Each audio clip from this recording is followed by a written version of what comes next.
பெண்களுக்கு பாதுகாப்பு இருக்கா? தமிழ்நாட்டில் மிக மோசமான அவலச்சூழலை உருவாக்கி வைத்திருக்கிறது. நான் கேட்குறேன், முன்கள பணியாளர்கள் போராடிக்கிட்டு இருக்கிறாங்களே, எப்படி நடந்துச்சு? கைது படலாம் தெரியுமா? ஆசிரியர்கள் போராட்டம் நடத்தினார்களே, ஜாக்கெட்டை உறிஞ்சி சேலையை ஊத்து சின்ன பின்னமாக்கி, இதான் மகளிருக்கு நீங்கள் கொடுக்குற மரியாதையா? பெண்களுக்கு எந்த விதத்திலும் பாதுகாப்பற்ற சூழல் தமிழ்நாட்டில் நடைபெற்று கொண்டு, எந்த இடத்துலையும் பாதுகாப்பு இல்லை, கேவலமான ஆட்சி நடைபெற்று கொண்டிருக்கிறது. இதில் அங்கே பார்த்தீங்கன்னா கொங்கு மண்டல மாநாடு எதுக்குப்பா நடத்துறீங்க? தோல்வியின் பயத்தில் ஒரு மாஸ்டர் கிரியேட்டிவ் பண்ணணும். தமிழக வெற்றி கழகம் தமிழ்நாட்டில் இல்லை, நாங்கள் தான் முதன்மையாக, எங்களுக்கு போட்டியாக நீங்கள் நடத்துங்க. உங்களுக்கு செலவழிக்க விடுறதே நாங்கள் தான். நாளை கழித்து நாங்கள் கூட்டம் நடத்தினா அதே பெண்கள் இலவச பேருந்து ஏறி 1000 ரூபா பணம் கொடுத்தீங்கல்ல, அதில் 500 ரூபா செலவழிச்சுட்டு எங்கள் கூட்டத்தை பண்ணியிருப்பாங்க. நாங்கள் பணமெல்லாம் கொடுத்ததே இல்லை. அதெல்லாம் அங்கே நீங்கள் எவனாலே அசைக்க முடியாது கொங்கு மண்டலத்தை. ஏன்னா எங்கள் செங்கோட்டையனார் களமிறக்கப்பட்டு அப்படியே பயங்கரமாக போயிட்டுருக்கு. அதிர்ச்சி தகவலை உளவுத்துறையிலேருந்து போயிடுச்சு. ஏன் கொங்கு மண்டலத்தில் இந்த தடவை நீங்கள் படுதோல்வி பார்த்துக்குங்க. இந்த மக்களை அடிமையாக வைத்திருக்கிறீர்கள், அடக்குமுறையோடு வைத்திருக்கிறீர்கள்.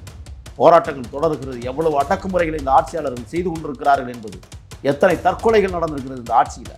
கேவலம் அல்ல, அயோக்கியத்தனமான ரவுடித்துறையான காவல்துறையை செயலாற்றி வைத்திருக்கிறது திமுக. காவல்துறையை ஏவல் துறையாக மட்டுமல்ல, அடியாளாகவே பயன்படுத்துகிற அக்கிரமம் இந்த நாட்டில் அரங்கேற்றம் செய்து கொண்டிருக்கிறார்கள். இந்த ஆட்சியை ஒழித்து கட்டுவதை தவிர வேற என்ன இருக்குன்னு சொல்லுங்க. அப்போ உங்களை எதிர்த்து கேள்வி கேட்டால் நீங்கள் எல்லா வேலையும் செய்வீங்களா? ஆறுமாறான தமிழகத்தை சீர்கெடுக்கிற ஆட்சி முறை தமிழ்நாட்டில் தொடர்ந்து நிலவி வருவதால் தான் நீங்கள் குறிப்பிட்டதைப் போல 75 வருஷம் ஆண்ட கிழவனை வீட்டுக்கு அனுப்புறதை தவிர எங்களுக்கு வேற வழி.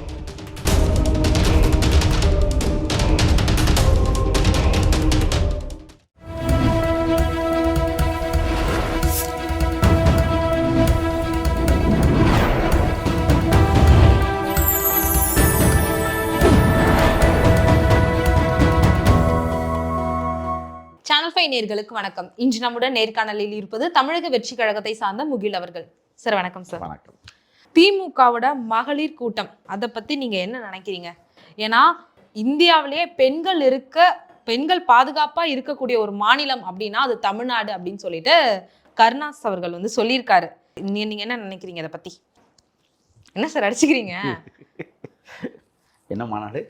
மகளிர் அணி மாநாடு கொங்கு மண்டலத்துல. போன தடவை விழுந்த அடிக்கு இப்போ வெற்றி பெறணுங்கிற நோக்கத்திற்காக இந்த ஊழல் துறை அமைச்சராக இருந்த செந்தில் பாலாஜி எல்லாம் களமிறக்கி விட்டுருக்காங்க. இப்போ அவர் கொலைகார அமைச்சர்னே நான் குற்றம் சாட்டுறேன். அதுக்கு பிறகு அப்புறம் பேசிக்குவோம். ஒன்று. ரெண்டாவது என்ன சொன்னீங்க? இந்தியாவில் பெண்கள் பாதுகாப்பாக இருக்கக்கூடிய ஒரு மாநிலம் அப்படின்னா அது தமிழ்நாடு. நேற்று மாலை 6 மணி நிலவரப்படி 7917 படுகொலைகள் தமிழ்நாட்டில். சரிங்களா? 33 ஆணவ படுகொலைகள், 39 கற்பழித்து கொலை செய்தது படுகொலைகள். போக்சோ வழக்கு 9 காவல்துறை மீதே போடப்பட்டிருக்கிறது. சிறுமிகளை பாலியல் ரீதியாக செல்கிறார்கள். யார் அந்த சார்? கோவை மாணவி கற்பழிப்பு சம்பவங்கள். சார் நான் ஒரு பாயிண்ட் எடுத்து கொடுக்கணுமா சார்? லாஸ்ட் 5 இயர்ஸ்ல 5.9 லட்சம் போக்சோ வழக்குகள் சேர்த்துக்கோங்க, அதே சேர்த்துக்கோங்க. ஆமா, அது யாரு சொல்லுங்க? இதெல்லாம் டிஎம்கே பீரியட்ல தான். ஏன் நடந்துச்சு? பெண்களுக்கு பாதுகாப்பான ஆட்சியா? இலவச பேருந்து சொல்லி என் மகளிரை கேவலப்படுத்தி, கொச்சைப்படுத்தி, அவமானப்படுத்தி நீங்க அனுப்புவீங்க. இது பெண்களுக்கு பாதுகாப்பான? அது எப்படி சார் இலவசம் சொல்றது கொச்சைன்னு சொல்வீங்க? மக்கள் பணத்தில் மக்களுக்கே கொடுப்பது எப்படி இலவசமா இருக்க முடியும்? சொல்லுங்க பார்ப்போம். அது எப்படி இலவசம்ங்கிற? உரிமையா போறாங்க அவங்க. என் பணத்தை எனக்கே கொடுக்குற, நான் உரிமையோட போறேன்னு சொல்லிட்டு உரிமை பயணம்னு போடு. அதில் என்ன இலவச பயணம்? அமைச்சர்கள் முதல் அந்தணர்கள் வரை பேசுகிற பேச்சா நீங்கள் மாற்றி வச்சிருக்கிறீர்கள். என்ன காரணம்? பெண்களுக்கு பாதுகாப்பு இருக்கா? தமிழ்நாட்டில் மிக மோசமான அவலச்சூழலை உருவாக்கி வைத்திருக்கிறது. நான் கேட்குறேன், கள்ளக்குறிச்சி கனியாமூர் பள்ளிக்கூடத்தில் ஸ்ரீமதிங்கிற ஒரு பொண்ணு 2022 உங்கள் ஆட்சி தொடங்கிய முதல் படுகொலை. மாடியிலிருந்து குதிச்சு தற்கொலை பண்ணிக்கிடுச்சின்னு சொல்லிட்டு விசாரணை அதிகாரிகள் பொம்மையை தூக்கி மேலேருந்து கீழே போட்ட பைத்தியக்கார கூட்டத்தை நம்ம எங்கேயாவது பார்த்ததுண்டா? பொம்மைக்கு அறிவு இருக்கா? பொம்மைக்கு உயிர் இருக்கா? சிந்தனை ஆற்றல் இருக்கா? அப்புறம் தற்கொலை பண்ணி பொம்மை தற்கொலை பண்ணிக்கும். தங்கை எப்படி தற்கொலை பண்ணியிருப்பா? அந்த வழக்கையை ஊற்றி மூடிய மோசமான ஆட்சி தமிழ்நாட்டில் நடந்துகிட்டு இருக்கு. தெரியுமா தெரியாதா உங்களுக்கு? ஒன்று, யார் அந்த சாருக்கு என்ன விட தெரியாமல் தவிச்சுட்டு இருக்கணும். ஆமாம். கோயம்புத்தூரில் அந்த மாணவியை கற்பழிச்சாங்கல்ல, 3 குற்றவாளிகளை ஏன் அடையாளப்படுத்தாமே இருந்தீங்க? ரொம்ப நாள் கழிச்சு ஒரு 3 போட்டால் அப்படி வெளியிட்டு அப்படியே ரத்து பண்ணிட்டீங்களையா? யாரை காப்பாற்றுவதற்காக? எந்த அயோக்கிய பேரை காப்பாற்றுறதுக்கா அப்படிலாம் பண்ணிக்கிட்டு இருக்கீங்க தமிழ்நாட்டில்? எங்கே பெண்களுக்கு முறையான பாதுகாப்பு தமிழ்நாட்டில் இருக்குன்னு சொல்லுங்கள். முன்கள பணியாளர்கள் போராடிக்கிட்டு இருக்கிறாங்களே, எப்படி நடந்துச்சு கைது படலாம் தெரியுமா? ஆசிரியர்கள் போராட்டம் நடத்தினார்களே, ஜாக்கெட்டை உறிஞ்சி சேலையை அவுத்து சின்னாபின்னமாக்கி, இதான் மகளிருக்கு நீங்கள் கொடுக்குற மரியாதையா? பெண்களுக்கு எந்த விதத்திலும் பாதுகாப்பற்ற சூழல் தமிழ்நாட்டில் நடைபெற்று கொண்டிருக்கு. எந்த இடத்துலையும் பாதுகாப்பு இல்லை. நான் கேட்குறேன், காந்தி சொன்னாரே, இரவு நள்ளிரவு 1 மணி அளவில் தனியாக ஒரு பெண் என்றைக்கு பத்திரமாக போய் வீடு வந்து சேருகிறாளோ அன்றைக்குத்தான் இந்த தேசம் முழுமையான சுதந்திரத்தை அடையணும். இன்னைக்கு 1 மணி இல்லை, 11 மணிக்கு போச்சுடுங்க அப்போ நடு ரோட்டில். இது பாதுகாப்பு ஆட்சியா? கேவலமான ஆட்சி நடைபெற்று கொண்டிருக்கிறது. இதில் அங்கே பார்த்தீங்கன்னா கொங்கு மண்டல மாநாடு எதுக்குப்பா நடத்துறீங்க? தோல்வியின் பயத்தில். நான் கேட்குறேன், எங்கள் வெற்றி கழகத்தை உங்களால் வெல்ல முடியுமா? இது எதுக்கு திரும்பல அந்த கூட்டம்? ஒரு கிரியேட்டிவ் பண்ணணும். தமிழக வெற்றி கழகம் தமிழ்நாட்டில் இல்லை, நாங்கள் தான் முதன்மை இயக்க முடியும். எங்களுக்கு போட்டியாக நீங்கள் நடத்துங்க. உங்களுக்கு செலவழிக்க விடுறதே நாங்கள் தான். நாளை கழித்து நாங்கள் கூட்டம் நடத்தினா அதே பெண்கள் இலவச பேருந்தில் ஏறி 1000 ரூபா பணம் கொடுத்தீங்கல்ல, அதில் 500 ரூபா செலவழிச்சிட்டு எங்கள் கூட்டத்துக்கு வந்து நிற்பாங்க. நாங்கள் பணமெல்லாம் கொடுத்ததே இல்லை. பணம் கொடுத்து கூப்பிட்ற கூட்டம் பண்ணல. நாளைக்கு மஞ்சப்பையும் கொடுப்பீங்க, அதில் சிவப்பும் மஞ்சளும் கலந்த வண்ணம் புதித்த வண்ணத்தோடு கூடிய அதுக்குள்ளே பார்த்தீங்கன்னா எல்லாமே இருக்குது. வெத்தலாவுக்கு கூட வைப்பான். ஓட்டு போடணும்ல. இது ஒரு மாநாடு. இதை பற்றி நீங்களும் கேள்வி கேட்குறீங்க. நேரத்தை வீணடிக்கிறதுக்கு கொங்கு மண்டலத்தில் மகளிர் மாநாடு என்பது ஒரு மாய பிம்பம், ஒரு ஏமாத்து வேலை. அதெல்லாம் அங்கே நீ எவனாலே அசைக்க முடியாது கொங்கு மண்டலத்தை. ஏன்னா எங்கள் செங்கோட்டையனார் களமிறக்கப்பட்டு அப்படியே பயங்கரமாக போயிட்டுருக்கு. அதிர்ச்சி தகவலை உளவுத்துறையிலேருந்து போயிடுச்சு. கொங்கு மண்டலத்தில் இந்த தடவை நீங்கள் படுதோல்வி பார்த்துக்குங்க. எடப்பாடியார் வந்து கொஞ்சம் போட்டியில் அந்த பக்கம் இருக்கிறாரு. அது வெல்றதுக்கு இன்றைக்கி செங்கோட்டையன் களமிறக்கப்பட்டிருக்கிறாரு. ஏதாவது ஒன்று நடத்தி தொலைங்கன்னு உளவுத்துறை ஏதாவது ஒரு ரிப்போர்ட் கொடுத்ததுக்காக நாளைக்கு வந்து ஒரு 4 கோடி 5 கோடி செலவழிச்சு கொள்ளை தான் அடித்து வச்சுருக்கிறாங்களா பணத்தை. மகளிரை பாதுகாக்கிற இயக்கமாகவும் மகளிருக்கு தன்னாட்சி கொடுக்குற இயக்கமாகவும் தமிழக வெற்றி கழகம் உருவாகி கொண்டிருக்கிறது. அந்த உறுத்தலில் இப்போ ஒரு மாநாடு போடுங்க பார்ப்போம் நாளைக்கு என்ன நடக்குது. இப்போ இந்த மாநாடெல்லாம் எதுக்கு தெரியுமில்ல? சாராயத்தில் 10 ரூபாய்க்கு வாங்கினாங்கள்ல, பாட்டிலுக்கு 10 ரூபா. அந்த 10 ரூபாயை இப்போ செலவழிக்கிறாங்க எல்லா இடத்துலையும். உங்களுக்கு புரியும்னு நினைக்கிறேன். ஆக 10 ரூபாய் செலவு மாநாடுகள் இது. இப்போ தாவேகா வந்து அப்புறமேட்டு தாவேகா கட்சி அப்படின்ற கட்சி களத்தில் இறங்கின அப்புறமேட்டு திமுகவோட தோற்றம் எல்லாமே ஒரு பிரம்மாண்டமாக இருக்குது. இளைஞர் அணியாக இருக்கட்டும், கிறிஸ்துமஸ் விழாவாக இருக்கட்டும், எல்லாமே எல்லா ஈவெண்ட்டும் நடத்துறது தான். ஆனால் தாவேகா வருகைக்கு அப்புறமேட்டு இவங்க பார்க்கவே இன்னும் இவ்வளோ பெருசாக பண்ணுறாங்க அப்படின்ற ஒரு தோற்றம் இருக்குது. இது வந்து தாவேகா மீதான பயத்துல பண்றாங்களா, இல்ல கூட்டம் கூடி ஆகணும்? இளைஞர் அணி மாநாடுன்னு சொல்றீங்களா? அது ரொம்ப தப்பாவே கேள்வி கேட்குறீங்க. இளைஞர்னா என்ன வயசு நீங்க எனக்கு சொல்லுங்க. உண்மையிலே நான் இளைஞர்லாம் கிடையாது. எனக்கு வயசு 30 வயது வரைக்கும் இருந்தா இளைஞர். இளைஞர் அணி தலைவருக்கு எத்தனை வயது? என்னம்மா சிரிக்கிறீங்க? அது எப்படிம்மா இளைஞர் அணியா இருக்க முடியும்? முதியவர்கள் அணி. இந்த திருவண்ணாமலையில் நடந்ததை தானே சொல்றீங்க? ஆமா. அது வாழை திருடர்கள் மாநாடு. கட்டியிருந்த வாழை பார்த்தீங்கல்ல? பார்த்த சார். வாழைப்பூல பிடிச்சி தொங்கிட்டு எடுத்துட்டு போறாங்க. ஆப்பிள் பழத்தை தள்ளிட்டு போனது, நுங்க வெட்டி எடுத்துட்டு போனது எல்லாமே பார்த்தேன் சார். சோரேறி குதிச்சு குடிக்க போனது அதே பார்த்தேன் சார். பார்த்தீங்கல்ல? அது மாநாடு. அது முதியவர்கள் மாநாடு நடத்தி விட்டு இளைஞர் அணி மாநாடுன்னு ஏமாத்துற திட்டத்தை கொண்டு வந்திருக்கிறாங்க. நாளைக்கு மகளிர் அணி மாநாட்டில் பாடுங்க என்னென்ன, அதாவது கொள்ளையடிச்ச பணத்தை எப்படி எல்லாம் செலவழிக்கணும். இந்த ஏவா வேலுன்னு ஒருத்தர் இருக்கிறார்ல, 19 பொருட்கள் கொண்ட சிற்றுண்டிகள் இலவசமாக வழங்குறாங்க. நீங்கள் இன்னைக்கே டிக்கெட் போட்டு போயிருங்க, உங்களுக்கும் ஒரு 500 ரூபா பணம் கொடுப்பாங்க. மக்களை கேவலப்படுத்துவாங்கல்ல அவங்க. 500 ரூபா கொடுத்து அசிங்கப்படுத்துறதானே எங்களுக்கு வேலையை. நான் என்ன சொல்கிறேன்னா, ஏன்னா இந்த 17 கோடியில் ஒரு பாலம் கட்டினாங்க தெரியுமா? திருவண்ணாமலைக்கு பக்கத்தில் ஆற்றுல அடிச்சுட்டு போணுச்சுல்ல, தெரியும். அதில் கொள்ளையடிச்ச பணம்லாம் இன்னும் இருக்குது. அதில் வந்து மாநாடு கூட்டுவாங்க அவங்க. அந்த மாநாட்டில் வர்ற செலவினங்களை இந்த கோடி ரூபாய் ஈக்குவல் பண்ண போகுது. இந்த குறவை மீனும் கொக்கும் ஆடுற இடத்துல அடுக்குமாடின்னு சொல்லிவிட்டு பள்ளிக்கரணையில் ஒரு திட்டத்தை கொண்டு வந்து 2000 கோடி ரூபா திட்டத்தில் 100 கோடி ரூபா கொள்ளையடிச்சாங்க 4 அமைச்சர்கள். அதில் வந்திருக்குல்ல அந்த 100 கோடி, அதில் ஒரு 20 கோடியை நாளைக்கு செலவழிப்பாங்க. அப்போ டிஎம்கே கொண்டு வரதுல வேஸ்டான திட்டங்கள் அப்படின்றீங்க. என்ன இதுவரை என்ன நடைமுறைப்படுத்திருக்காங்க சார்? மகளிர் உரிமை தொகை இருக்கு, அது திருப்பி ஒயின் ஷாப்புக்கே போகுது. சொல்லுங்க. மகளிர் இலவச பயணம் இருக்கு. அவங்க நடத்துனவர் வந்து 5 பெண்கள் ஏன்னா 15 சீட்டை குளிச்சிடறாரு. கடைசியாக வாங்குற பொண்ணு 10 சீட்டை பேக்குக்குள்ள வச்சுக்குது. வேற தமிழ் மகன் திட்டம் இருக்கு. அப்படின்னா சார் காலேஜ் முடிச்ச பசங்களுக்கு காசு போடுறாங்க சார். அப்படியா? இது திமுக அறக்கட்டளை இருந்து கொடுக்குறாங்களா? கட்சியில சைடுல இருந்து தான் சார் தராங்க. கட்சியில இருந்தா? கட்சியில இருந்து தான். கட்சியில இருந்தா ஆட்சியில இருந்தா? ஆட்சியில. அதான் எனக்கு புரியவே இல்லை. யாரோட பணம்? மக்களோட பணம் தான். எத்தனை லட்சம் கோடி கடன் இருக்கு தமிழ்நாட்டில்? கிட்டத்தட்ட 6 லட்சம் கோடிக்கு மேலே இன்னைக்கு கடன் தமிழ்நாடு. சார் 9 லட்சமா சார்? இப்போ கூடிருச்சா? இந்த 3 வருஷத்துல அதுவும் கூடிருச்சா? இதுக்கு எதுக்கு பணம்? சார் கடன் பெறதுக்கு திமுகவுக்கு தகுதி இருக்கு அப்படின்னு சொல்லிட்டு முதல்வரே சொல்றாரு.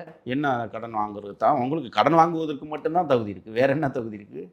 கடன் மட்டுமே வாங்குவதற்கு தகுதியான தலைவர் பெருமக்கள் இருக்கிற கட்சி தில்லுமுள்ளு கட்சியான திருட்டு மாடல் ஆட்சியான இந்த ஆட்சி நடைபெற்று கொண்டிருக்கிறது. சார் ஆனா ஒரு கட்சி 75 வருடமா தமிழ்நாட்டுல நிலைப்பற்று இருக்கு. சரி, அந்த கட்சியை எதுக்கு தொடர்ந்து இப்படி தாக்குறாங்க எல்லாம்? காங்கிரஸ் தான் இருக்கு 100 ஆண்டுகளுக்கு மேலாக. கம்யூனிஸ்ட் இயக்கங்கள் 100 ஆண்டுகளை தாண்டி. காங்கிரஸ் அப்படின்றது வட மாநிலத்தில் தோன்றி தமிழ்நாட்டுக்கு வந்தது. ஆனா திமுக அப்படின்றது தமிழ்நாட்டுல தோண்டி தமிழ்நாட்டுல இருக்கு. ஆனா திமுக அழிக்கிறதுக்கு நிறைய பேர் நான் ஆட்சிக்கு வந்தாலும் திமுக இருக்க மாட்டேன். தமிழ்நாட்டையே அழிச்சவங்கள நாங்க அழிக்காம அப்புறம் வேற யாரு அழிப்பா சொல்லுங்க? தமிழ்நாட்டுல உருவான பெருந்தகை பேரறிஞர் அண்ணா நிலைப்பாட்டை உருவாக்கிய கட்சி அப்ப இருக்கு. நான் கேட்கிறேன், மாற்றான் தோட்டத்து மல்லிகைக்கு மனமுண்டு என்று மனம் பரப்பிய பெருந்தகை பேரறிஞர் அண்ணாவுடைய ஆட்சியார் நடைபெற்றுக் கொண்டிருக்கிறது. தம்பி, சுவற்றில் அறையப்பட்டிருக்கிற ஆணி சிறிது பெயர்க்கப்பட்டாலும் அந்த சுவற்றிற்கு நன்றாக இருக்காது தம்பி என்று ஈவிகே சம்பத் திமுகவை விட்டு வெளியேறுகிற போது தம்பியை அரவணைத்த கட்சியா இப்போ இருக்கு? சொல்லுங்க. எத்தனை தலைவர்களை நீங்க வெளியேற்றி அழகு பார்த்தீங்க? புரட்சி தலைவர் எம்ஜிஆர் என் தலைவனை உருவாக்கிய மாபெரும் தலைவன். அவன் ஆட்சி கட்டிலை பிடிக்கிற போது 13 ஆண்டுகள் வனவாசம் போன கட்சி திமுக. எழுதி வச்சுங்க. இதுவரை 10 ஆண்டுகள் தொடர்ச்சியாக திமுக ஆண்ட வரலாறு தமிழ்நாட்டில் உண்டா? இதுவரை ஒரு ராசி இப்படி சொல்றாங்க, ஒரு வருஷம் ஆண்டுச்சுன்னா அடுத்த வருஷம் திமுக இருக்காது. வருஷத்துக்கு ஒரு வருஷம் விட்டு ஒரு நாள் ஒரு வருஷம்.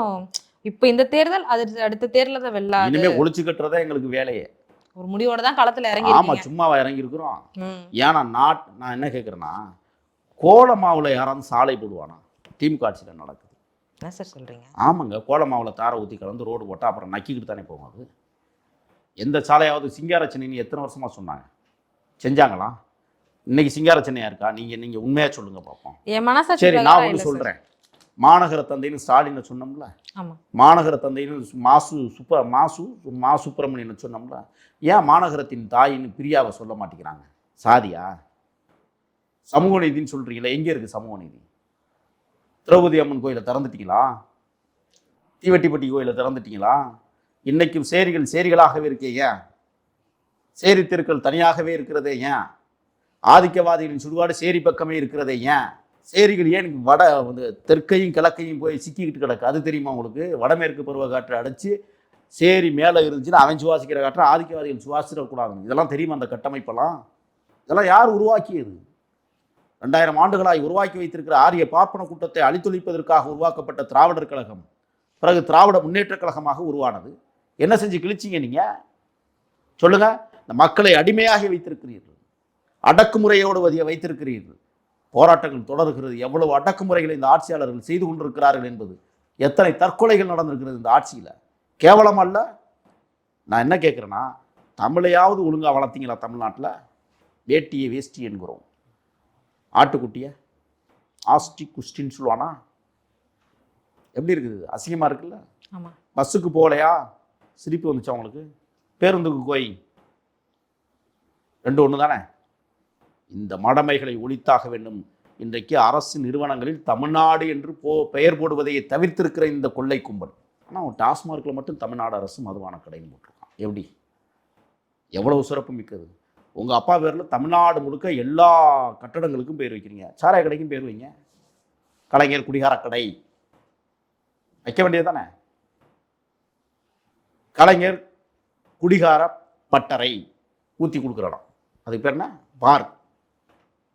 பேர் வைக்க வேண்டியது தானே? இரவு 11 மணிக்கு மேலே ஒரு வியாபாரம் நடக்குது ஒயின் ஷாப்பில், பாதுகாக்கிறது காவல்துறை. வெக்கமா இல்லை? 24 மணி நேரமும் சாராயம் விற்கிற ஒரே மாநிலம் தமிழ்நாடு தான். ஆனால் எத்தியார் குப்பத்தில் 23 பேர் செத்தாங்க. கள்ளக்குறிச்சி கருணாபுரத்தில் உங்கள் கணக்கில் 68, எங்கள் கணக்கில் 87. சூப்பராக இருக்குல்ல ஆட்சி? சாராயம் குடித்து செத்தவர்களுடைய கணக்கே 100ஐ தாண்டி இருக்கிறது.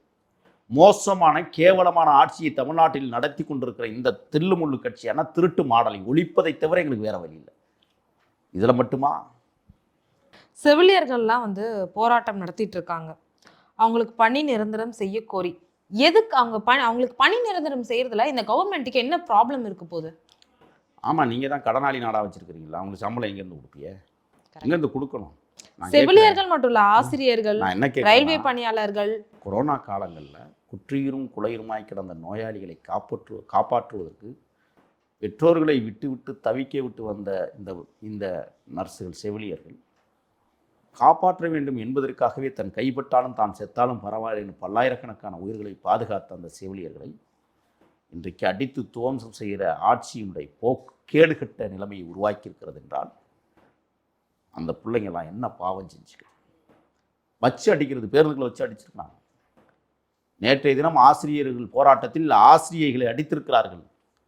அயோக்கியத்தனமான ரவுடித்துறையான காவல்துறையை செயலாற்றி வைத்திருக்கிறது திமுக. காவல்துறையை ஏவல் துறையாக மட்டுமல்ல, அடியாளாகவே பயன்படுத்துகிற அக்கிரமம் இந்த நாட்டில் அரங்கேற்றம் செய்து கொண்டிருக்கிறார்கள். இந்த ஆட்சியை ஒழித்து கட்டுவதை தவிர வேற என்ன இருக்குன்னு சொல்லுங்க? பத்திரிகையாளர்களை மிரட்டுவது, கைது செய்வது, அவர்களுடைய வீட்டை உடைப்பது, என்ன அக்கிரமம் இது? அப்போ உங்களை எதிர்த்து கேள்வி கேட்டால் நீங்கள் எல்லா வேலையும் செய்வீங்களா? தாறுமாறான தமிழகத்தை சீர்கெடுக்கிற ஆட்சி முறை தமிழ்நாட்டில் தொடர்ந்து நிலவி வருவதால் தான் நீங்கள் குறிப்பிட்டதைப் போல 75 வருஷம் ஆண்ட கிழவனை வீட்டுக்கு அனுப்புறதை தவிர எங்களுக்கு வேற வழி இல்லை. நாங்கள் 2.5 வயது குழந்தை வயசாயிருச்சுன்னு தயவு செய்து போயிருங்க. தமிழ்நாட்டை பால்படுத்தி விட்டீர்கள், கேவலப்படுத்தி விட்டீர்கள். நான் கேட்குறேன், வீரப்பனார் என்கிற மகத்தான தலைவன் எல்லை காத்த போர் மரவராக வாழ்ந்திருக்கிறான். சந்தன மரங்களை வெட்டினான் என்பதற்காக அவர் மீது பல்லாயிரக்கணக்கான மக்கள் பிழைப்புக்காக சந்தன மரங்களை வெட்டினார்கள். சோறு சாப்பிட்டான். சந்தன மரங்கள் வெட்டப்பட்டது உண்மைதான். ஆனால் இன்றைக்கு சந்தன மரங்கள் பரவி முளைத்து கிடக்கிறதே தமிழ்நாட்டில். மலைகளை வெட்டுகிறார்களே, எப்பொழுது முளைக்கும்? யார் அந்த மலையை உருவாக்குவார்கள்? இந்த அரசியல்வாதிகள் அடிக்கிற கொள்ளையால் அனைத்து மலைகளும் சுரண்டப்படுகிறது என்றால் இந்த ஆட்சியாளர்களை வீட்டுக்கு அனுப்புவதை தவிர எங்களுக்கு வேற வழி இல்லை. இரவும் பகலுமா நாங்கள் போராடுவதற்கு தயாராகிருக்கோம். ஆகையால் தான் இந்த தில்லுமுள்ளு கட்சியான திருட்டு மாடல் ஆட்சியை வீட்டுக்கு அனுப்புவதுதான் மக்களின் மனச்சாட்சியாக இருப்பதால் மக்கள் எங்கள் பக்கம் இருக்கிறார்கள், மக்களோடு நாங்கள் இருக்கிறோம். மகத்தான வெற்றியை பெறுவதற்கு இந்த ஆட்சியாளர்களை தூக்கி வீசுவதுதான் எங்களுடைய முதல் கடமை. தாவேக்கால வந்து நிறைய கட்சி தலைவர்கள் இணைய இருக்காங்க. ஸோ தாவேக்கா வந்து ஒரு வலுப்பெற்ற கட்சியா உருமாற இருக்கு. ஆல்ரெடி வலுப்பெற்ற கட்சி. இன்னும் நிறைய கட்சிகள்லாம் இணைய இருக்கு. இப்போ இந்த கட்சி ஒரு புறம் இருக்கையில திமுகவோட கூட்டணி யாருடன் இருக்கும்? ஏன்னா காங்கிரஸ் திமுக கூட்டணியே உடைய போகுதே, சிதற போகுது, சின்ன பின்னமாக போகுது. பெருத்த கனவுகளில் அவர்கள் வாழ்கிறார்கள். ஒன்று சொல்கிறேன் கேட்டுக்குங்க, நீங்கள் கூட்டணியே வச்சாலும் தோக்க போகிறீங்க. ஏன்னா உங்களுடைய வரலாற்று சரித்திரம் நீங்கள் 10 ஆண்டுகள் ஆண்டதாக வரலாறு. இனிமேலும் அந்த சாத்தியம் இல்லை. ஆகையால் இப்போ என்னென்னா, அதிமுகவுக்கும் சரி திமுகவுக்கும் சரி இவ்வளோ நாளாக பங்காளி சண்டை வந்தது. இப்போ பகையாளியாக 2 கட்சிக்கும் நாங்கள் தான். இவ்வளோ நாளாக பங்காளி சண்டை அப்படியே பம்மாத்து பண்ணிட்டு போயிருவீங்க. பகையாளியாக நீங்கள் என்னை கருதிட்டீங்க, நாங்கள் நிற்க மாட்டோம், மோதி தான் உடைப்போம். ஆக தமிழ்நாடு தன்னிகர் இல்லா மாநிலமாக உருவாக்கப்பட வேண்டுமானால் எங்கள் தலைவர் விஜயின் கரத்தை வலுப்படுத்துவதற்கு லட்சோப லட்சம். எங்கேயாவது நீங்கள் கேள்விப்பட்டிருக்கிறீங்களா? குழந்தைகளை நீங்கள் கேள்விப்பட்டிருக்கிறீங்களா? எங்கள் கட்சியில் தான் இருக்காங்க குழந்தைகள் அணி. சின்ன குழந்தைகளுக்கு கூட எங்கள் தலைவரை பிடிக்கும். தெரியும் உங்களுக்கு. டிவியை போட்டு விட்டு தலைவர் படம் அது அப்படி ஒரு ஆட்டம் ஆடினா இங்கே கீழே நின்று ஆடுது. பசியை மறந்த பச்சிலம் குழந்தைகள் என் தலைவனின் பால்முகத்தை பார்த்தால் கூட பசியை மறந்து விடுகிற எண்ணற்ற ஏழை குழந்தைகளுக்கு வாழும் வள்ளலாக, வாடிய பயிரை கண்ட போதெல்லாம் மனமாடியது என்று சொன்ன வள்ளலாருடைய அடிக்கூற்றை நாங்கள் உள்வாங்கி கொண்டதால் களமாடுவதற்கு புறப்பட்டிருக்கிறோம். நிச்சயமாக எதிர்காலம் எமக்கான நாளாக அமையப் போகிறது. எதிர்காலம் என்பது இளைஞர்களுக்கு மட்டுமல்ல, பெண்களுக்கும் பாதுகாப்பான மாநிலமாக பக்குவப்படுத்தப்படும். அது எங்கள் தலைவர் விஜய் உறுதியாக செய்வார். பிறப்புக்கும் எல்லா உயிருக்கும். சரி சார், அரசியல் வட்டாரங்களை பற்றி தெளிவான தகவல்களை எங்கள் கூட பகிர்ந்துகிட்டதுக்கு ரொம்ப நன்றி சார். நன்றி.